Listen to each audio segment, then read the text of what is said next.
Hello everyone! Thank you for joining me on Making with Marilyn. I had not planned on doing an intro for this video, but I'm so excited because tonight I got my 600th subscriber, and I just want to say how much I really appreciate all the kind words, the support, and those 600 of you that have subscribed to me.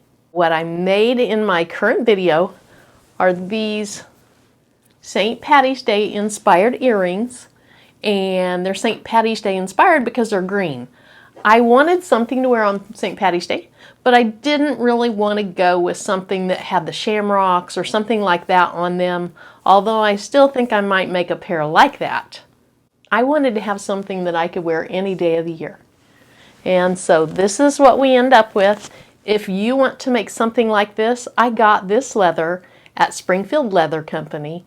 And if you have any questions about it, leave them in the comments section. I'd be happy to tell you the item number, the price, anything you're interested in. If there's anything in this video that you like or that's helpful, give me a thumbs up. I truly appreciate those. And if you have any ideas, suggestions, or questions for me, leave them in the comment section. And if you want to see what I'll be working on in the future, and let me give you a little teaser. This is going to turn into something. Hit the subscribe button.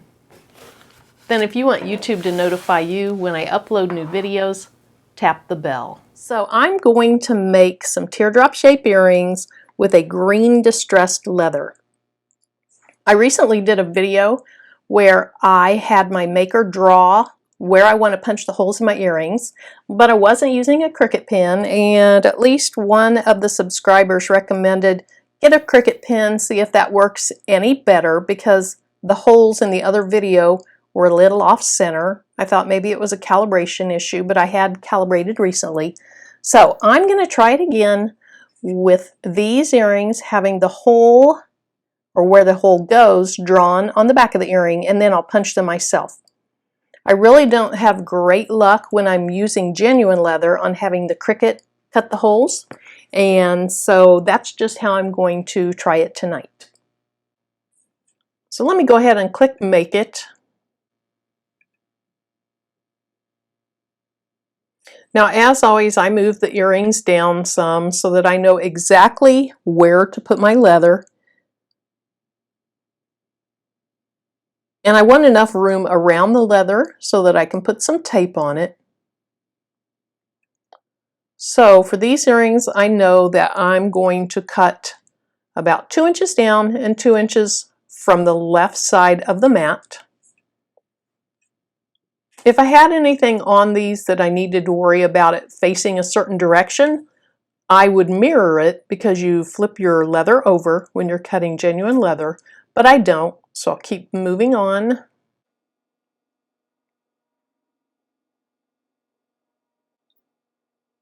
I'm going to click Browse All Materials, and then I just search for leather. And I typically have very good luck with the leather I buy using this genuine leather setting, even though it's not Cricut brand, which is what this means over here. Click Done. Now I need to make sure my star wheels are all the way over to the right, and they are. I'm going to use just default pressure. It's telling me to have my black pin in clamp A, which I do, and my deep point blade in clamp B, and I have that in there as well. So I'll turn the camera around and show you what we get. I'm using a strong grip mat, and as always, I am going to put some contact paper down under where my cut will be, sticky side up.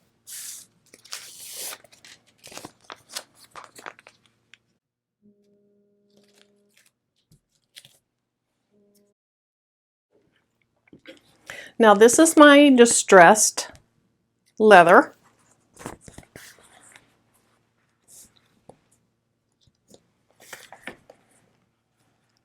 I'm going to put it a little above and a little to the left of 2 inches so that I can put some tape around it.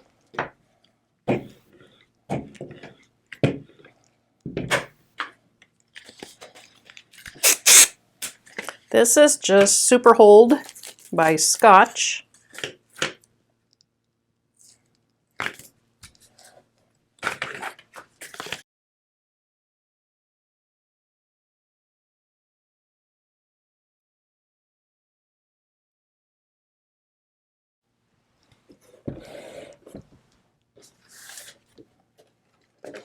Okay, now remember, I'm cutting the earrings and then drawing where the holes should be punched with the Cricut ink pen, which I just got a couple days ago. So let's see what happens.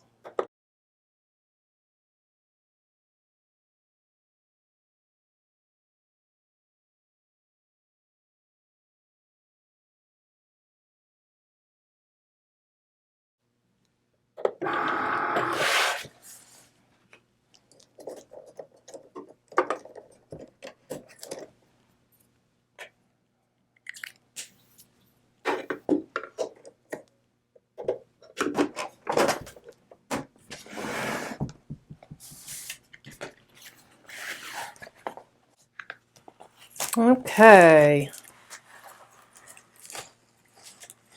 the cuts look excellent. Now to remove the leather, just pull your mat down and then see that pop up? It'll release and pop up. Now this still has contact paper on the back side of it. And this one peeled up without it. So you can see contact paper gone, contact paper still there. Sometimes it comes up with it, sometimes it doesn't. So I'll go ahead and remove this contact paper. I don't want to use my fingernails, so I just flip on it a while with my thumb and eventually it comes up.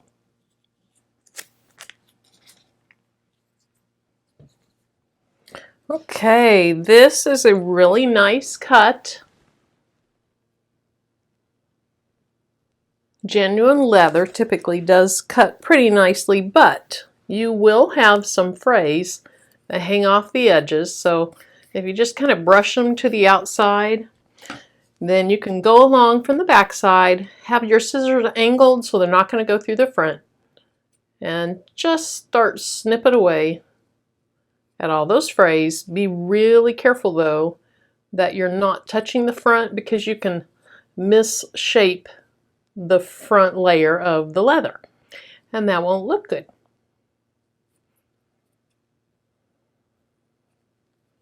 Now when I use dark leather, I just burn the frays off, but I don't want to do that with this green leather. I think it would show up.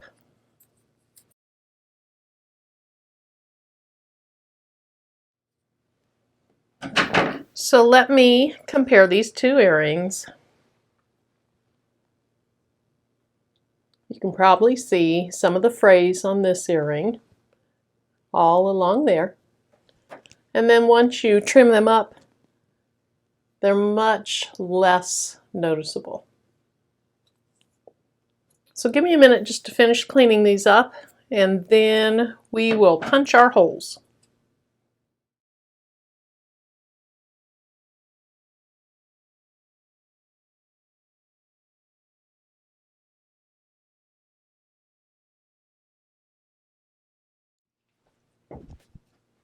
The reason I was experimenting with having the machine mark the holes was because when you're doing two-pieced earrings, it's so much easier to have them line up if the machine tells you where to punch your holes.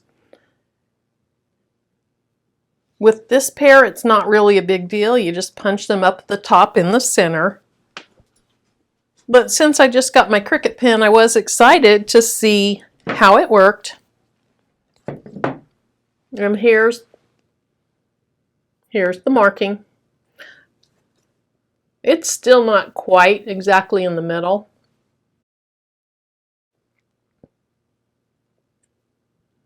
But I'm glad I experimented. Now, I use the 5/64 inch setting on this hole punch. I got it at Harbor Freight for very, very inexpensive. I'm going to set this down where I think my hole should be. I'm not even going to use the markings on the back. Again, I was just experimenting to see if the markings would be better placed with an actual Cricut pen that fit perfectly into the adapter. Okay, I'm going to look at this real quick. So what you want to do is you want to set the punch down on the leather where you think it goes. Don't push very hard. Look at it really closely before you punch it. I have it where I want it, so I'll go ahead and press it together, and there's my hole. I'll just do the same thing on this earring.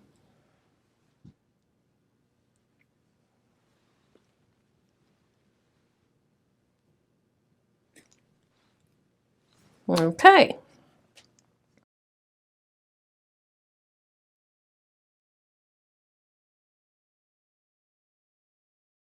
This is a little organization box that I got. I think I got it at Walmart. I've seen them at Walmart and I've seen them at Michael's.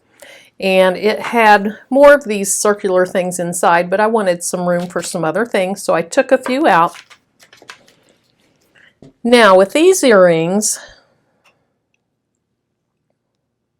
I really feel like silver is the best color.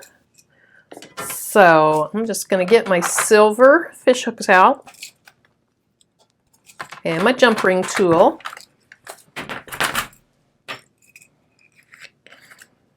Now I tried to cut the holes close enough to the top so that I could just put them directly on my fish hook.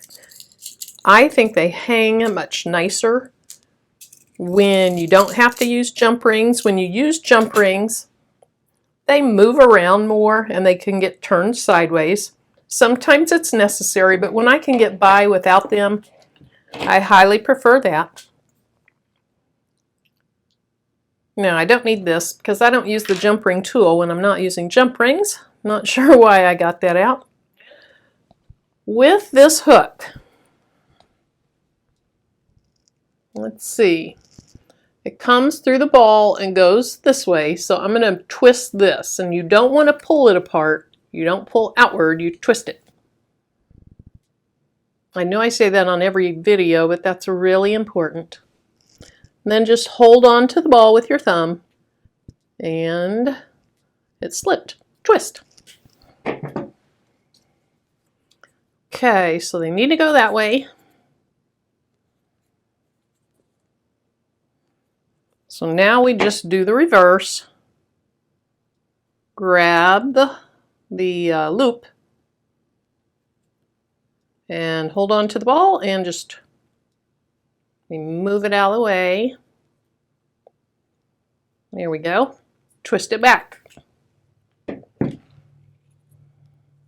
And then there's plenty of room for the loop to glide over the earring.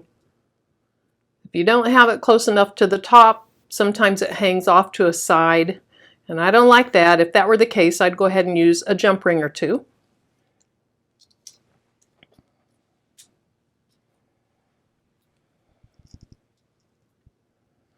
So I'll just do my second earring. I always have the needle nose pliers up and down right by the opening. Hold on really tight to that little ball and twist. Then slide your leather over it.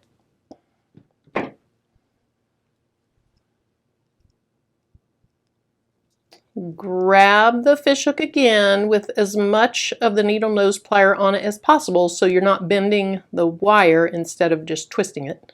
And twist it back into place. And when I do it, I'm twisting this hand and this hand at the same time until they meet up. And again, that worked out fine. I need to clean this up just a little bit more.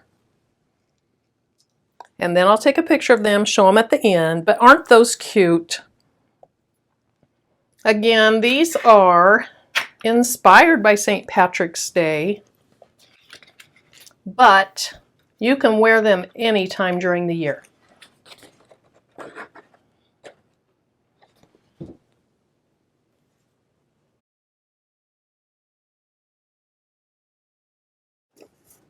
There. Very, very cute. Now, if you found anything in this video helpful or inspiring, Please give me a thumbs up. I appreciate those. If you have any questions, comments, or suggestions, leave them in the comment section. And if you'd like to see what I'll be working on in the future, hit the subscribe button. Then, if you tap the bell, YouTube should notify you when I upload new videos. Thanks for joining me. I'm Marilyn. Bye-bye.